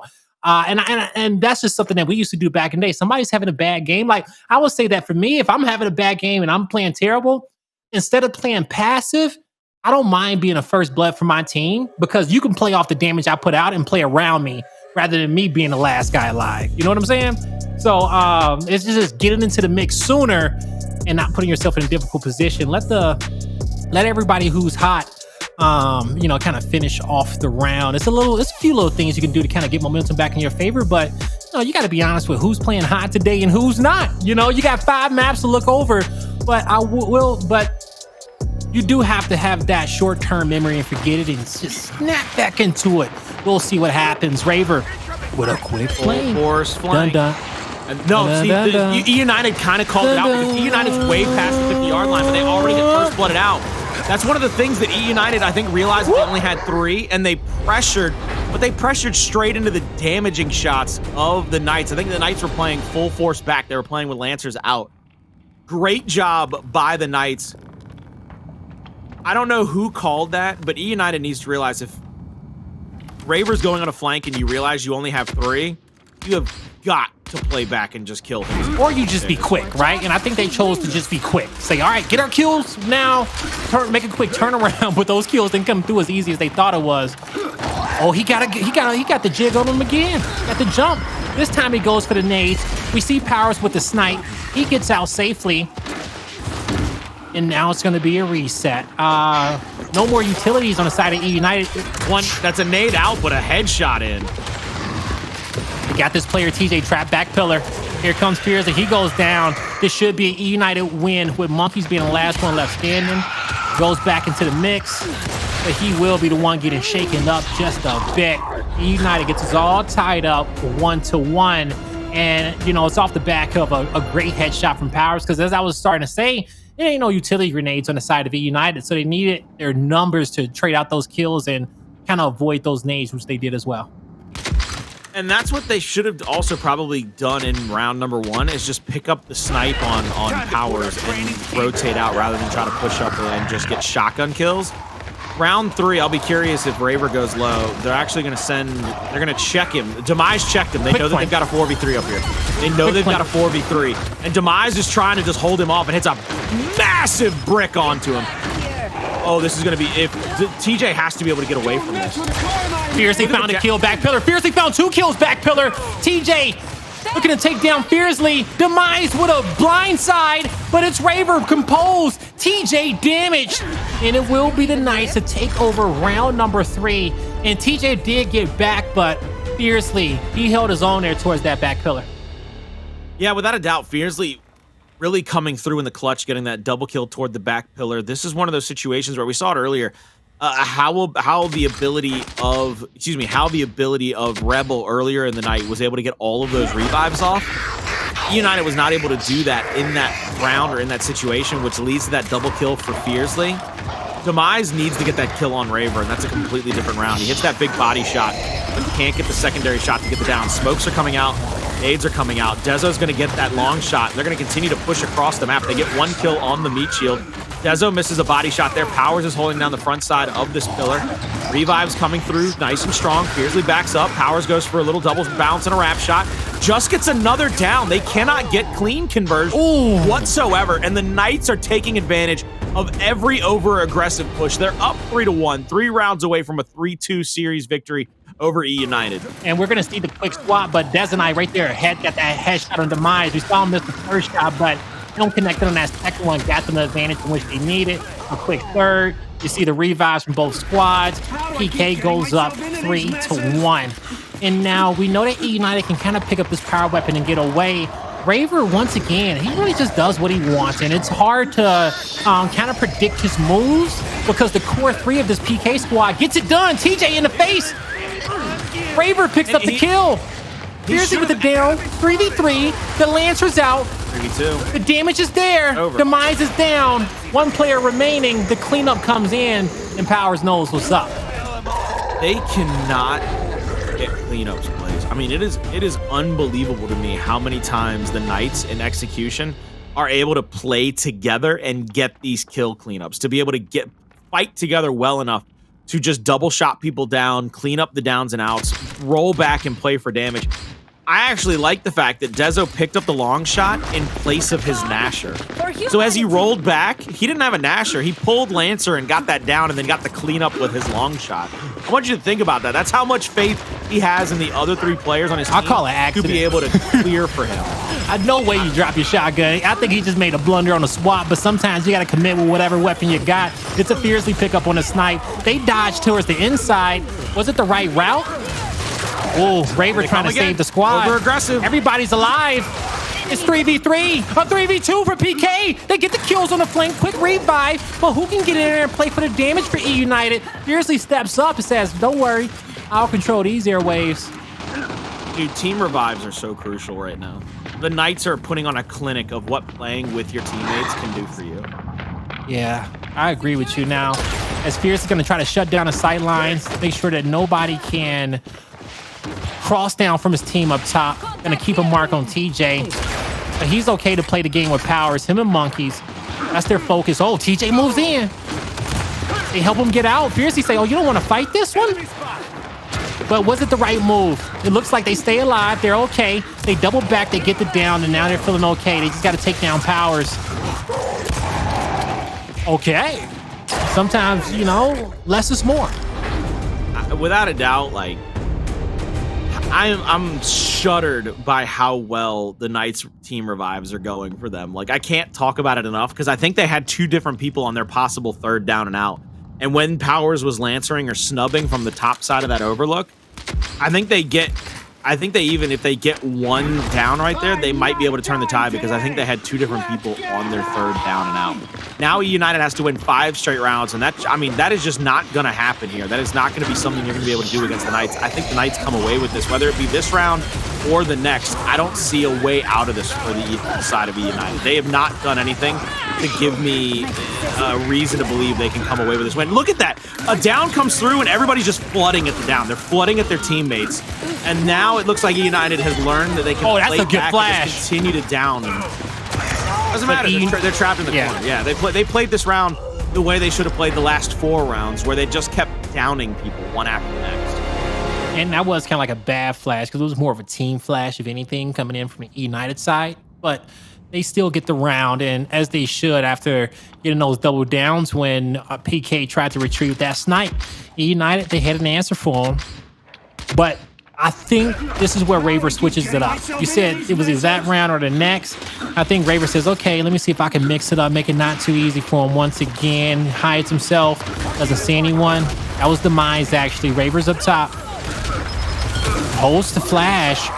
He sees the push. A late flash to come through. The sniper's there, but no down came in. It was Fearzly with a shotty out.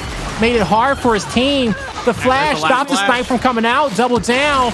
It's up for Powerz to go huge. But Dezo says, I'll fight you. I'll fight you. And I'll come out on top as it's going to be the Knights winning round number 8 to come out victorious in this series. 3-2.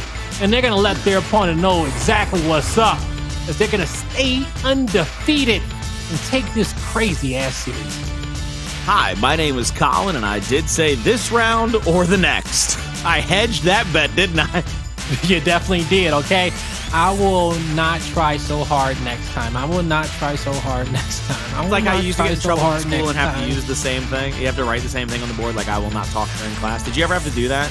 Yeah, I did. I hate writing on the chalkboard. It makes me cringe. All right, just in case you slip and it has that little like. Nah, it's just the chalk on my finger, and it's just like. I'm sorry if I made anybody cringe in chat just now, because some people know exactly what I'm talking about. But in the end, eUnited, man, it was nothing cringe about that series whatsoever from them. And you think about this one compared to some of the ones we watched them play last season, it's a lot smoother. Okay, they look a lot more comfortable, and they look like the best team in LATAM once again. And I think they kind of proved that in the last major as well, coming out with top 2. Pittsburgh Knights, they're back on top. Yeah, the Knights are playing fantastically, and it goes back, in my opinion, to how well they played together, how close they played together. Every time somebody went down, everybody from the Knights flooded that player, just on top of him almost immediately to go for the team revives. And it was how they were able to stay in so many rounds for as long as they did. If you cannot clean up kills, you cannot win rounds on execution. And you see Powerz, he gets overzealous a couple times, he gets double shot down, he goes for that double bounce in the up A. Why in God's name are you not playing back, playing those downs and outs like you were in the rounds that you did win? Look at that. This is where Dezo gets the down with the Lancer, where he picked up the long shot with his Nasher. Yeah. He swapped long shot for Nasher and then just played back, played defensively, and still came away with downs and kills. This definitively just breaks down to me that the Knights played a better team game. eUnited, great in the respawns, great in control at over-rotating, at getting to certain maps closer. That's why you see them winning maps 1 and 4. But initials and team fighting, the Knights were hands down the better team tonight, without a doubt. Without a doubt whatsoever, and the score line shows it there. Throughout execution and escalation, the Knights, they knew their win condition. They knew what they were best at, and they stayed composed throughout the entirety of the series, and they earned that one. They definitely did. So congrats to them.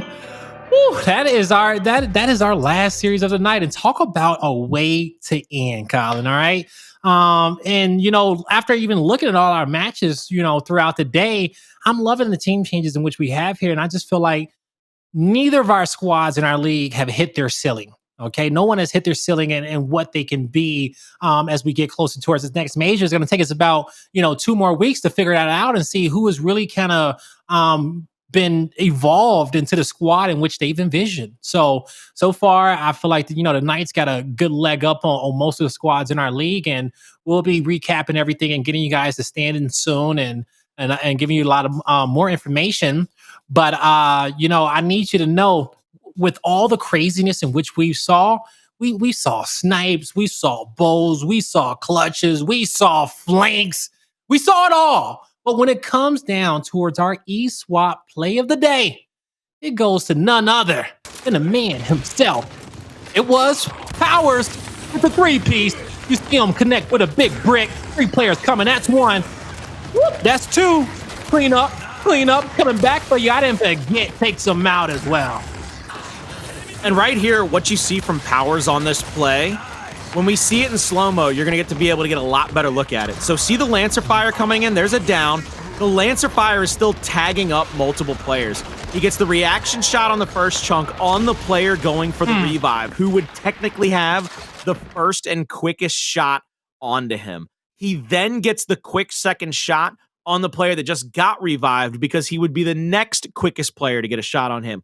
The reason he leaves the player going for that cover for last is, 1, that player is still getting crossed up from the street. So that player has to get into cover. He can't stay above cover. He'll get downed from Lancer.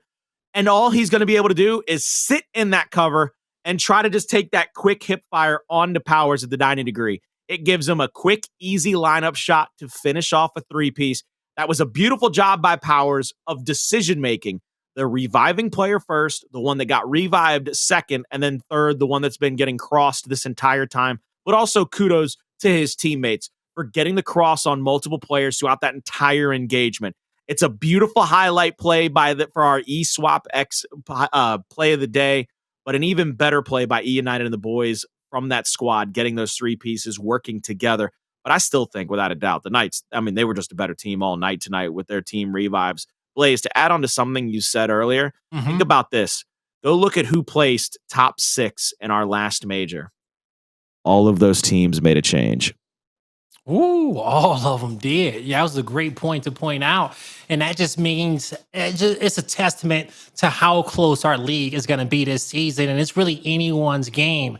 Now, we'll take a look at a recap for today and let you guys know, how did the dust settle after all the carnage in which we've had. It was Pioneers kicking us off. They lost the map number 1, but those next 3 maps was absolutely dominant. Rise took down Fire Knights 3-0. Rebel will make quick work of Purify 3-0. Queso taking down Discipline 3-0. And now the Pittsburgh Knights, they took down eUnited 3-2. We've seen a lot of 3-0s within our last 2 days of gameplay. And I do think that that's going to start shifting going towards our next week as well. But that's not it. Still got some more information as well. Let's take a look at our standings for the day to see where all our rosters will lay. At the top, Pioneers, Rise, and the Pittsburgh Knights. They will be your top 3 teams there. Rise and the Pioneers with an 86% map win percentage, and I'll put them up top. But I can't wait to see those matchups between Pittsburgh Knights, Rise, and the Pioneers later on in our league. Without a doubt, you're going to get to see some incredible matchups in the coming weeks. Pioneers starting out slow tonight. That's where they dropped that 1 map. Rise, they dropped their 1 map last night. Then they come out here and get a hot 3-0 over the side of Fire Knights. I think it was an incredible night for everybody to kind of witness some of the best our teams have to offer. And those 3 teams have definitively shown themselves to be just a leg up on the competition right now. But again, when you look at it and the top 6 teams make a team change, we're not seeing the ceiling. As you said, we have not seen these teams reach their apex. Nobody has gone plus ultra just yet in their setup, in their genetic makeup. This is going to be an incredible split for Gears Esports, and you should be glued to your screen each and every map, each and every week, right here on twitch.tv/Xbox or live.gearsofwar.com, because there is no place you should rather be other than the most hype esport on the planet. Yeah, no place, okay, where you want to be. And when it comes down to it, hey, it was a great day of matches, but let me get you guys up to date on our schedule next week, because me and Colin, we're excited to see what's going to be kicking off. To start our stream, Rebel versus Fire and Ice is going to be popping off. Then we got Purify going up against Team Queso at the same block, followed up by Pittsburgh Knights going up against Fury 1 at the same block, eUnited going up against Discipline. And then finally, to end the night, it's probably going to be a battle for first place. It's Rise versus the Pioneers. It's not probably, it will be a battle for first place with both of those rosters. Oh, without a doubt, and I love the fact that these matches are placed out how they normally are, and we know kind of who's going to be on broadcast, with Rebel and Fire and Ice there at 5, and then Knights and Fury 1 at 7, and then Rise and Pioneers. Those are 3 great matchups to watch. Fury 1 gets they get the 1 map victory against the Pioneers, so they should have a chance to kind of come out against the Knights and maybe be a little bit gamey against them. Rebel, they're going to go back-to-back against 2 different Latin American teams, Purified, and then they got to go out on Tuesday against Fire and Ice. They've got to continue to be dominant. They got to be able to continue to clean up all the mistakes that they made. So Tuesday is going to be just as good as tonight was just as good as last night. Again, I echo everything about how great Gears Esports can be, and you just got to make sure you keep tuning in to see these fantastic players roll out of spawn. And the next time you guys will be able to tune in will be tomorrow for E-Days. Don't miss it. It's going to be myself and Jacob bring you all the action. And as we know, E-Days, man, they are super scrappy. And all our players bring a lot of attitude and energy towards the matchup. So with the Pro League play going into E-Days, we got some money on the line. You guys will see a lot of exciting matchups. So be sure not to miss out on that one. That's going to do it for Colin and myself today. I'll see you all tomorrow, but I hope to see you next week for the Pro League as well on Tuesday. That's going to do it for us, and I hope you all have a fantastic night.